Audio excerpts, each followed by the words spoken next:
I could have swore we heard Kevin Feige, we read that Kevin Feige said something about it being like a small movie and just, you know, based in Queens or just in New York City. And I'm like, no, I think that was just a report that was in a tweet somewhere.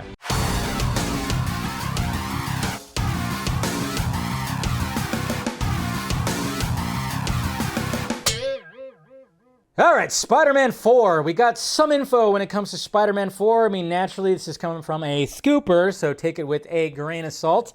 It's Daniel RPK.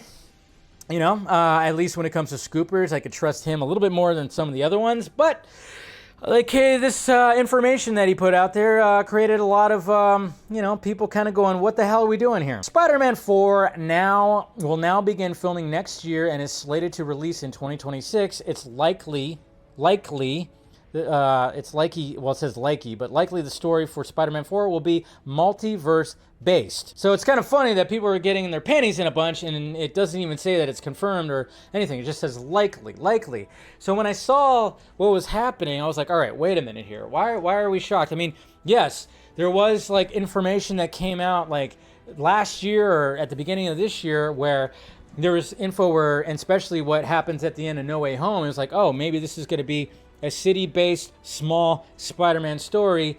And, you know, a lot of us were on board with that. I was definitely on board with that. But then I kind of went like, well, wait a minute.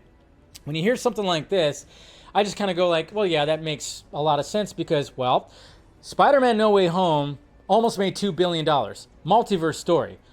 We have the Spider-Verse movies that are both multiverse stories that have made a lot of money and have won awards. We just had a movie that was multiverse based too that just totally just leaped across the billion-dollar freaking finish line. So the multiverse thing is still very relevant. I mean, I get it. There's been some mishaps when it comes to multiverse, but we still have Secret Wars that we have to get to, and Doomsday is it's also gonna be a little multiversal too. So I just kind of went like, well, yeah, this makes sense that there would be a Spider-Man 4 story that they would continue, because when it comes to the multiverse saga, when it comes to Spider-Man, that seems to have worked. It's worked, so I understand. I'm kind of wondering too, is like, how much would they actually incorporate the Spider-Verse verse into the live action universe? Because, you know, if you saw Across the Spider-Verse, we saw Toby, we saw some links when it came to that. So this doesn't shock me. And again, we have to watch out. We have to watch out from just, you know, blindly reading tweets, because I think it was RJ, I don't know if he's still in here, but when this was all happening, he goes, I could have swore we heard Kevin Feige, we read that Kevin Feige said something about it being like a small movie and just, you know, based in Queens or just in New York City. And I'm like, no, I think that was just a report that was in a tweet somewhere.